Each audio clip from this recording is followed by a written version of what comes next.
I'm Effie Parks. Welcome to Once Upon a Gene, the podcast. This is a place I created for us to connect and share the stories of our not-so-typical lives. Raising kids who are born with rare genetic syndromes and other types of disabilities can feel pretty isolating. What I know for sure is that when we can hear the triumphs and challenges from others who get it, we can find a lot more laughter, a lot more hope, and feel a lot less alone. I believe there are some magical healing powers that can happen for all of us through sharing our stories, and I'll take all the help I can get. Hi, everyone, and thanks for tuning in. This is Once Upon a Gene, and I'm your host, Effie Parks. If you haven't checked out my merchandise store yet, head over to onceuponagene.com and get your orders in by December 6th. There's also a giveaway for any item on my Instagram right now, so head over there and enter as soon as possible. And also, if you haven't heard, Once Upon a Gene is now on the Disorder channel. Yeah, I've got a couple of my own superhero dads, Bo Bigelow and Daniel DeFabio, who are the founders of the channel, as my co-hosts. It's incredible. It's so exciting. Download the channel on your Roku or your Amazon Fire Stick and join in on our fun and hang out with us. It's interactive and it provides useful takeaways for each topic that we're covering. Our first episode is about the stressors around the holidays with our unique lifestyles. I'll have a full episode on this soon, but I just wanted to remind you or let you know if you haven't heard yet. So today's show, it was just so illuminating to me, and I know will add so much value to so many for you out there caring for your loved ones. My guest is the founder of a nonprofit organization called the Courageous Parents Network, which is an educational platform that orients, empowers, and accompanies families and providers caring for children with a serious illness.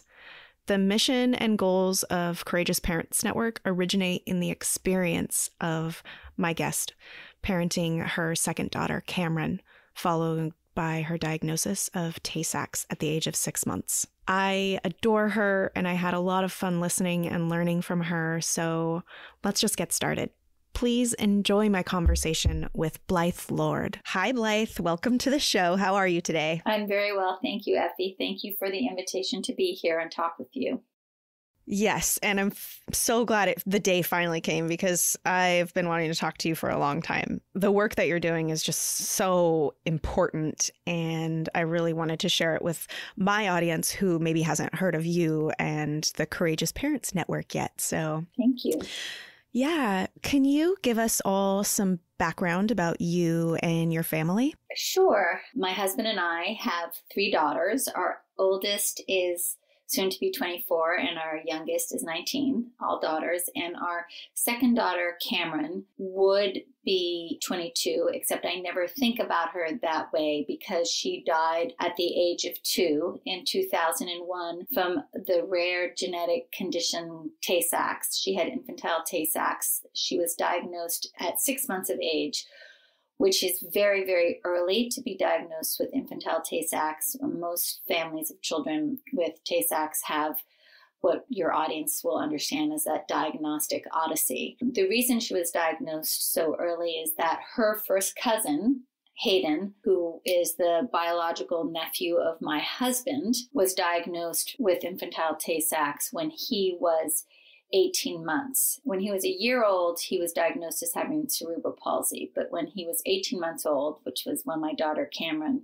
was almost 6 months old, they accurately diagnosed him as having Tay-Sachs. And because my husband is an identical twin with Hayden's father, I assumed that my husband Charlie was a carrier. It occurred to me that it was possible that my daughter Cameron could have Tay-Sachs, even though the odds were so low that she would. But as we know, with odds, there's always one in, and you can always be the one. Because when I went online and read about Tay-Sachs, I read that both parents have to be carriers, and it's a recessive gene. So she had a 1 in 4 chance of getting the bad gene from both of us. And I knew that it was possible that I was a carrier because my paternal grandmother was of Ashkenazi descent. And I knew enough about genetics to know that it was possible I got one, even though there was no history of Tay-Sachs in my family as far as anyone knew. So I went and got tested, and it came back that, in fact, I was a carrier, and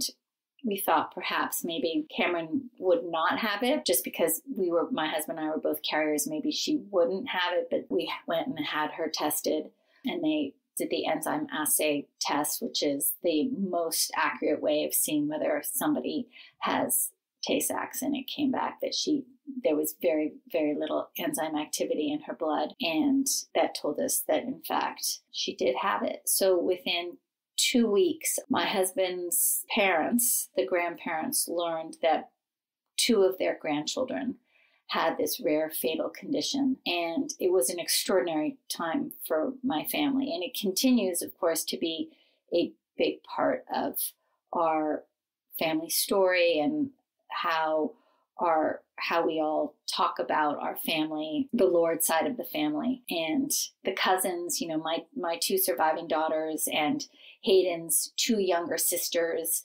understand that their siblings, Cameron and Hayden, are a core part of our family and part of the family legacy.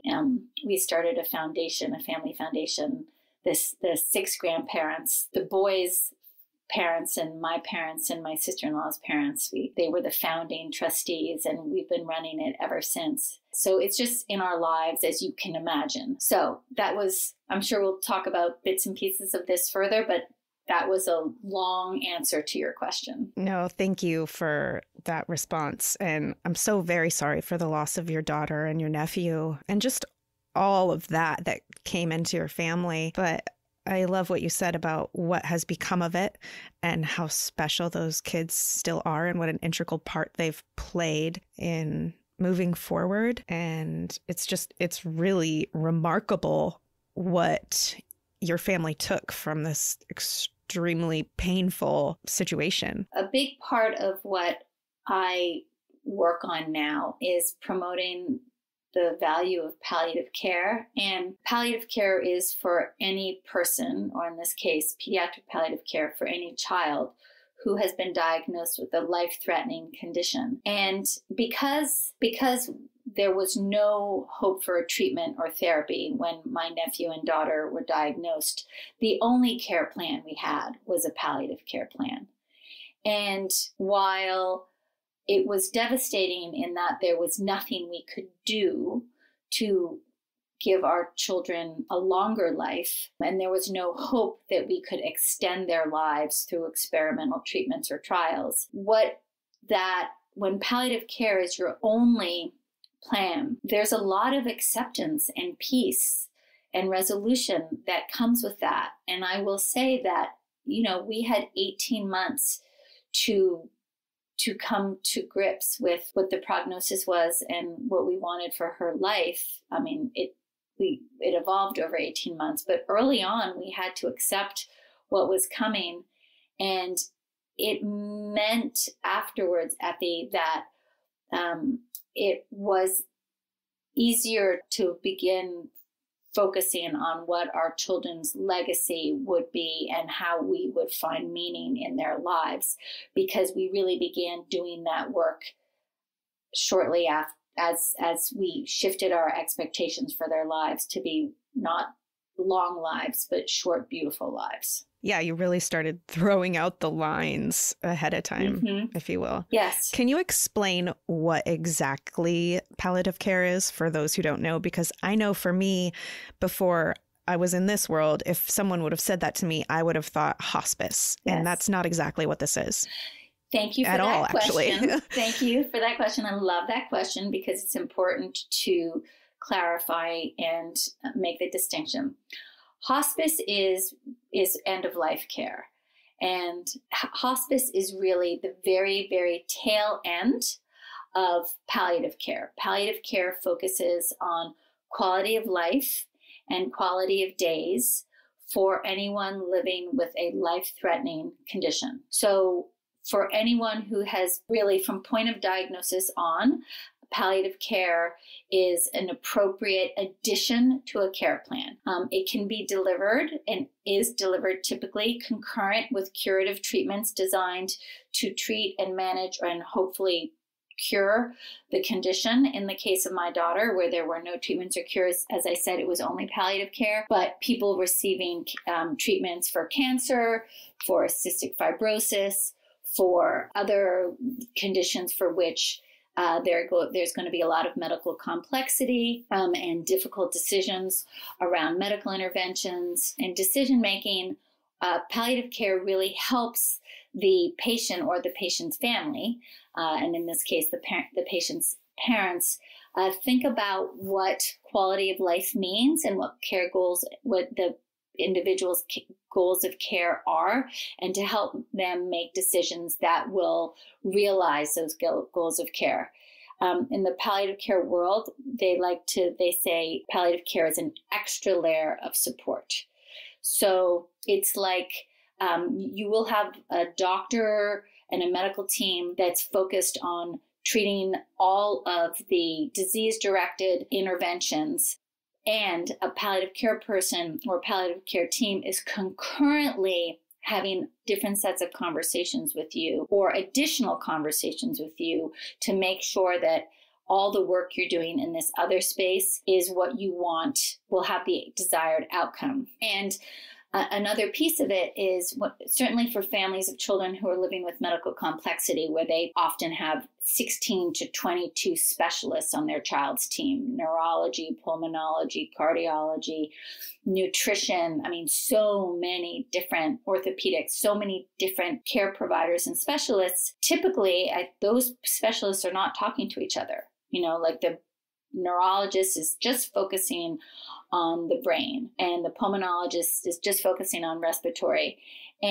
But what we want is for the whole child or the whole patient to be the focal point, not just the bits and pieces. And a palliative care person is focused on the big picture, so that a decision you're making over here doesn't lead to a problem over there.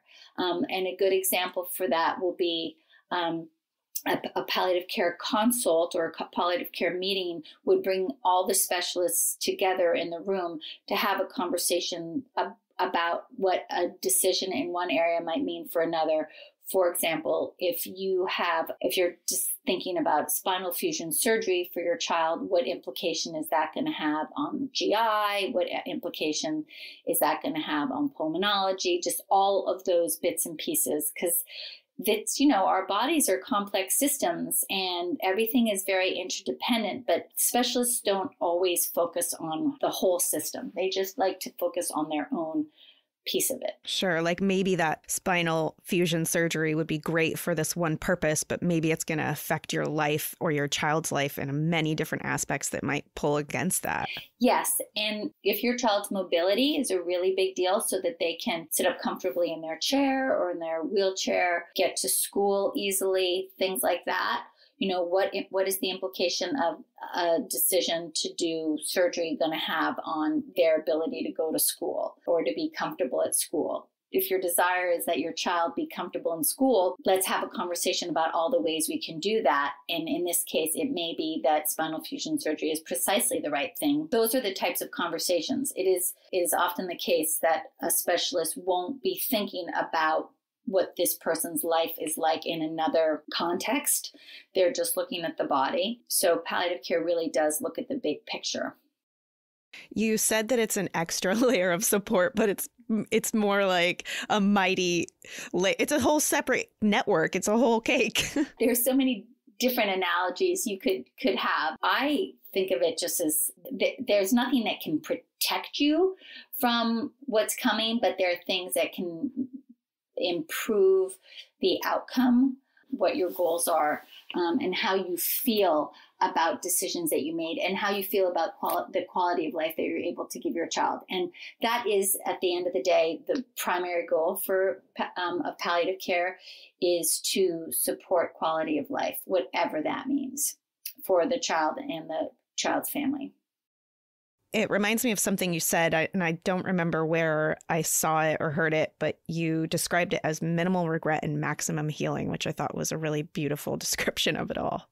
Yes, I think, and that's certainly what happened for my husband and me with our daughter, is because of all the we had a palliative care, our pediatrician provided palliative care, and had these conversations with us about what we did and didn't want for her life. And that included our decision not to give her a feeding tube, because we felt that the disease, Tay-Sachs, would have taken so much from her cognitively and neurologically that the quality of her life would not be what we thought she would want for herself or we would want for her. So we decided we did not want to extend her life with artificial nutrition and hydration. So that was a decision we had, both with my brother and sister-in-law, because we were making these decisions together, and with our daughter's pediatrician, which meant that he never ordered a swallow study, because why have a swallow study if you're not going to have put in a feeding tube?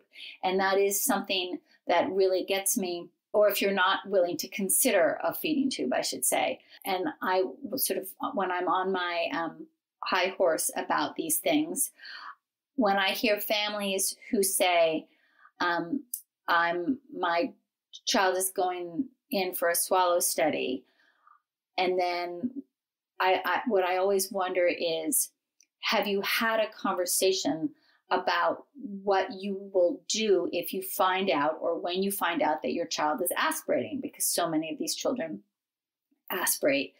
And because when you learn that your child is aspirating, most doctors will then recommend that if aspiration is happening, you should get a feeding tube. And that may not be what you want for your child. Of course, there's so many situations. Every family is different, and every family will make the decision that feels right for them. So there is no right or wrong decision, but it is a choice. And I hear stories of families for whom it was not given to them as a choice. It was, your child needs a swallow study. Oh, we've discovered your child is aspirating. I'm scheduling your child for feeding tube insertion. But wait, one does not necessarily need to lead to the next.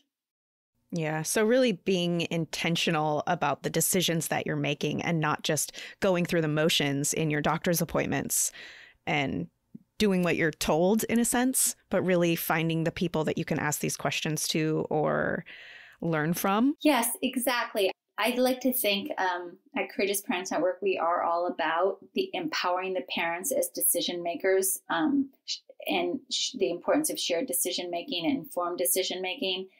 And the way I like to think about it is, you're not letting your child's care get hijacked by a well-intentioned but impersonal medical system, and you're not putting your child on a conveyor belt. As palliative care doctors and nurses and social workers like to say, 21st century medicine is really, really, really good at fixing things, but fixing things and making things better are not always synonymous. And palliative care is really all about, what does good mean to you? So did you seek out palliative care when you were in the trenches with your daughter and your nephew, or was that a resource that was like openly available to you? And if it wasn't, is that what really led you to creating the Courageous Parents Network? It's such a good question. The answer is we didn't even know what palliative care was. And as it happens, pediatric palliative care was really coming online at about the same time that we were caring for my daughter. The adult palliative medicine as a field was alive and well. But thinking about palliative care for children in 2000 and 2001 was really a new field. And some of the founding clinicians and researchers and leaders in that field are based here in Boston, which is where I am, and also in Philadelphia and Ohio, some other places in the country. But what happened is that our daughter's primary care pediatrician, just a community-based pediatrician, practiced palliative medicine with us. And what that means is he had goals of care conversations with us. He did advanced care planning with us. What did we want? What was important to us? What mattered to us? What did a good day look like? And based on what mattered to us, what were some of the decisions that we ultimately would have to make. And he sort of did anticipatory guidance with us about, okay, here's what we know will be coming, because Tay-Sachs has a very predictable, reliable trajectory. So he did the research and was able to say, okay, these are going to be some of the critical inflection points for your daughter. And before we get there, we will have conversations about what it is you want for her, which will inform the decision that you will make when we get there. And the whole idea that he really modeled for us, and which is core to palliative medicine, is you never want to be making big decisions in a crisis, because very few of us do our best, clearest thinking in a crisis. Ideally, if you can anticipate the things that will be coming down the pipe, and you think about what it is you want upstream, you'll be much calmer and think more clearly and make a decision that is right. And that is ultimately what happened with our daughter. We knew she'd be having aspiration pneumonias, and we knew we didn't want her to have a feeding tube. We took each pneumonia as it came, and we treated the first two with our pediatrician. And those were hard, dark days, getting her through her pneumonias. And when she got her third pneumonia, my husband and I we already knew after her second one that in all likelihood, she was approaching her end of life, and we likely wouldn't treat her last pneumonia. And because of the conversations we'd had with her pediatrician leading up to that moment, when he did diagnose her as having pneumonia that third time, we looked at him and said, we aren't going to treat it this time. We're going to move into hospice and end-of-life care. He enabled that, and he switched just to keeping her comfortable and not treating the pneumonia. But he said later that was a very difficult moment for him, because, of course, your job as a pediatrician is to keep children healthy or to help them get healthy. But it was also a pivotal moment for him, because he understood the bigger context in which this was operating, and he supported us and made a very peaceful, comfortable end of life possible. And that was a core piece of what I wanted to do with Courageous Parents Network and we have a lot of different pieces to our work, but one of those core pieces is helping families understand how palliative care does help with decision making, does help you do things that will be consistent with what it is you want for your child, so that you will have minimal regret and maximum healing. That story gave my body a physical reaction. I love how that person helped you sort of embrace and enhance the journey through this life of having a child, Tay-Sachs, and really kind of helped you prepare for the first and the second and the third and however many rounds of grief that you were going to be experiencing. It's really powerful. So tell me about the Courageous Parents Network itself. What are the support services that are offered? Courageous Parents Network delivers everything. Everything we deliver is asynchronous online through on our web and mobile platform, which is available. All of our content is available 24/7. It's digital content, original produced videos, podcasts, blog posts, downloadable guides. My background is as a television producer, and so I was very comfortable with video as a medium, and currently feature over 550 short videos of parents who are actively parenting their child living with serious illness, or bereaved parents reflecting on what it was like to care for their child, and also what it's like to be bereaved, talking about their experience. We also feature videos of the clinicians who work with these families, chaplains, social workers, nurses, grief counselors, psychologists, palliative care doctors, surgeons, talking about some of how they support families and how they help and accompany families making these decisions. We have podcasts of families talking about their experience, including parents and siblings remembering the child who's died, or siblings talking about how much they love their sibling who is medically complex, grandparents and parents talking about what it is like to be the grandmother and mother of a child who's living with a serious illness. The downloadable guides are produced by a combination of parents and expert providers and are designed to be really like take home guides to help with medical decision making, or to help you do things like know how to talk to your other children about the illness that their sibling has, or know how to talk to your other children about end of life, or, tips for helping your partnership. All of the content focuses on the psychosocial and emotional landscape of what it means to care for a child who has living with this serious condition. We're disease agnostic. We feature families of children, I think, who have I think now we feature 20 something different, or maybe it's 30 something different conditions. But what matters isn't the specifics of what the child has. So we're not talking about treatments, therapies, or specific symptoms. What we focus on is the shared experience, the anticipatory grief, the anxiety, the decision-making, the coping and caring for your family. The content is arranged around 5 categories that we've learned matter most to families. Coping with the diagnosis, and that includes sort of adapting to the anticipatory grief, understanding medical interventions, then coping with taking care of your family and taking care of yourself, anticipating end of life, and then bereavement.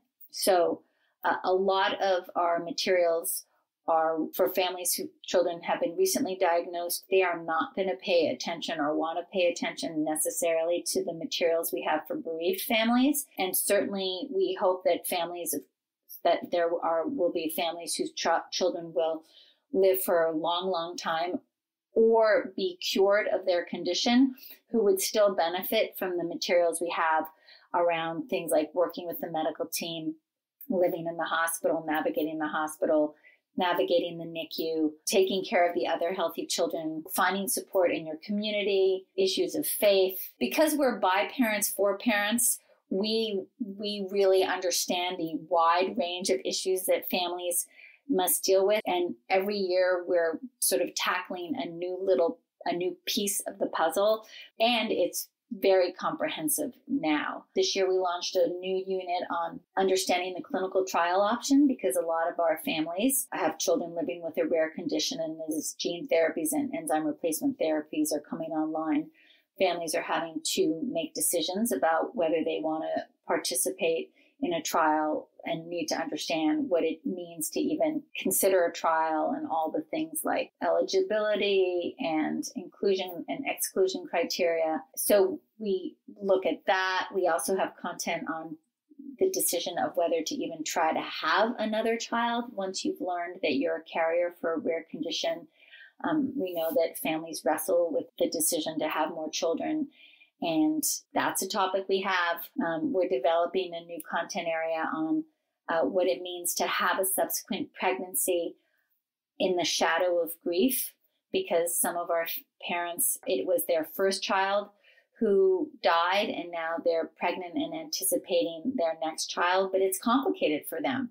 And this isn't material you can really find anywhere else.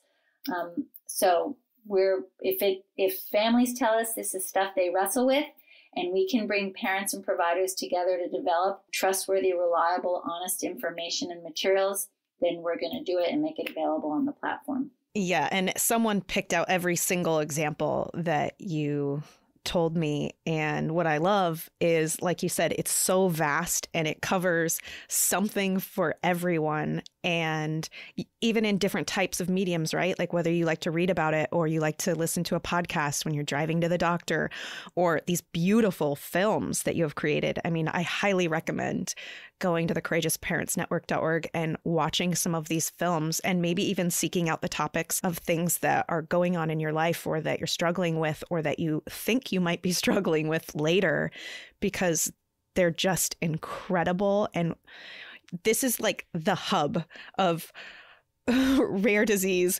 resources, in my opinion. This is a go-to place. And there's something for everyone here if you're living with a rare disease or any type of, serious illness. And I'm just so happy you created it. And it's only been what, like 4 years? 6 years, actually. 6 years. Okay. Oh my gosh. And one thing I would just, first of all, Effie, thank you for saying that. I mean, you really understand what it means to be a parent, and all the things that come up when you are parenting a child, a rare child. What I would emphasize about CPN, in addition to the resources and content, is that because it's online and it's not live, it's different from a support group, because you can go on in the middle of the night or when you're in your car and safely parked. I always talk about being in the parking lot at Target. And me too. And when these questions arise or these worries or concerns, you can go on with your phone or your laptop or your pad and find insights and information wherever and whenever you need it, without the burden of having to talk to anybody. It is, of course, the case that sometimes all you want to do is talk to a live person.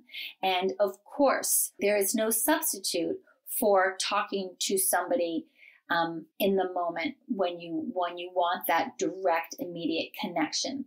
But sometimes, oftentimes, we don't want the burden of conversation, whether we don't want to talk about ourselves, or we don't actually, to be honest, want to hear somebody that we don't go on about themselves. With CPN, you can hunt and peck and just listen to whoever you want to listen to and shut that window if you realize you are not in the mood for what that person in that video is talking about. Yes. And thanks for highlighting that distinction. I think a lot of us are on demand type people. We're all really busy and, there's enough appointments already. And sometimes you can't just make something like that a part of your daily to find that connection. And I love all the avenues that you've offered. And another thing too that just made me think when you were saying that maybe some parents don't want to hear from the parents whose children are further along in the journey health-wise, it also makes me go, maybe they don't want to see that because they might have a little imposter syndrome about it too. Like maybe they don't feel like they're validated because your road might be harder than theirs. And so, maybe that's a barrier too if you didn't have that option. Mm-hmm. Oh, interesting. Can you just say a little more about that? Because I hadn't even thought about that. Where like I'm here with Ford, and right now with quarantine, it's the healthiest he's ever been. Like your daughter Ford has aspirational pneumonia all the time. He's sick all the time. His lungs, his low tone. And right now he's so healthy. He's doing awesome. Like, he's progressing in a lot of areas that he hasn't ever been progressing in. And then maybe there's my friend's kid who just had a spinal fusion surgery. And I don't necessarily want to tell her about where I'm at or anything like that, because I don't want her to feel bad. And I don't want to diminish how hard it is really for me too, right? Like this is difficult and I have to make difficult decisions every day too. And this is my child. But when your road maybe isn't as challenging as another person's, it can kind of make you both feel a type of way, maybe. Maybe. I love that you ended with the maybe, because I suspect that, there are periods of time where sharing how you're doing with a friend whose child has the same condition as Ford, you're in the mood for that, you're up for that, you feel like you can hear her story, you feel like you can share yours, and then another month or at another moment, you're not in that place. So how we are with what we're going through shifts, it changes over time, it goes back and forth. And so for those moments when people are feeling more private or quiet, or they just want to take in and they don't want to give out, this Courageous Parents Network is the perfect resource. I totally agree. So I just really have like one more question for you. I want to know, like, what do you hear most from parents who find you maybe a little later in their journey, who didn't know that palliative care existed or that this was something they could do sooner, maybe also going alongside the assumption of what they thought palliative care was. Quantitative research shows, and certainly my path as somebody talking to families has confirmed, that no one ever regrets the introduction of palliative care to their care plan. And what we hear instead is, oh, I wish I'd known about this earlier. I wish somebody had referred my child to palliative care sooner. Or we've also heard, oh, I wish I'd understood what palliative care really was, so that when my child's nurse suggested that a referral to palliative care would be appropriate, I didn't say, hell no, that's related to end of life. You're giving up on my child. I don't want palliative care. Because that is sometimes what happens. Parents think, as you said, oh, palliative care means end of life. And they're telling me, when they suggest palliative care would help, they're saying they think that my child's going to die, or they think my child's going to die soon, and they're giving up on me. I don't want that. So they say no. And we have interviewed families who say, I wish I hadn't said no, because when we finally brought palliative care onto our team, everything got better. Not all better, of course, but the experience, the care experience improved. So in my opinion, it is never too, or if you are parenting a child who is living with a complex medical condition that is life-threatening, not necessarily life-limiting, but life-threatening, a referral to palliative care is appropriate. Now, you may ask your child's primary care doctor, not primary care doctor, but your child's lead doctor, I'd like a palliative care consult. And they'd say, why? Your child's not dying. Because in fact, palliative care is still sadly misunderstood by too many clinicians. And you would say, I know my child's not dying, but I want that extra layer of support. So can I please have a referral to palliative care? And in most children's hospitals nationwide now, there is palliative care expertise. And certainly in some of the big children's hospitals, there is a robust palliative care team, and there is never enough. So part of what my work is also focused on is educating more non-palliative care specialists on how to deliver a lot of the stuff that doesn't require training in symptom management or pain management, and is more about just good communication and conversations about goals of care and things that can help families where you don't need to be trained as a palliative care specialist. You can just be trained as a good clinician and a good communicator. Yeah. Well, thank you for that permission to everyone, if you will. Even me, I think I'm actually going to ask Ford's doctor for that referral for my children's hospital. And it's basically like having the 300 behind you. Yes. That's what palliative care is. That's what I've gotten. Yes. Where is Ford's, what hospital did you go to? We're at Seattle Children's. They have a fantastic palliative care team at Seattle Children's. Fantastic. Yeah, and I'm not surprised. Yes, I definitely feel like I need more support in care coordination, because I haven't had that, and I see that and I hear this from you, and I'm going to put that on my own. I'm going to put that on my own list as well. And the good news is, with each passing year, other specialists are recognizing that palliative care actually helps them take care of their child, of their patient. That, it's not threatening their autonomy with the child or their authority over this patient. It's actually helping them provide better care for it's helping them open doors of communication with your care team and make less of a chore out of everything, in the least. And if the goal is an improved patient and family experience, then palliative care definitely helps with that. And my feeling is why wouldn't that be one of the primary goals? Yeah. A better experience. For sure. Well, thank you so much, everybody. Go check out the courageousparentsnetwork.org. Check out their podcast, same name. Watch their videos. Contact anyone on there if you need any further support, or even me if you need help directing you anywhere. Blyth, thanks so much for joining me today and for explaining all about this amazing organization to me. I'm really inspired and really grateful that you exist. So thank you. Well, thank you. Thank you for the invitation. Thank you for asking. And thank you for believing. I hope you've been enjoying this podcast. If you like what you hear, please share this show with your people, and please make sure to rate and review it on iTunes or wherever you get your podcasts. You can also head over to Instagram, Facebook, and Twitter to connect with me and stay updated on the show. If you're interested in sharing your story, or if you have anything you would like to contribute, please submit it to my website at effieparks.com. Thank you so much for listening to the show and for supporting me along the way. I appreciate y'all so much. I don't know what kind of day you're having, but if you need a little pick-me-up, Ford's got you.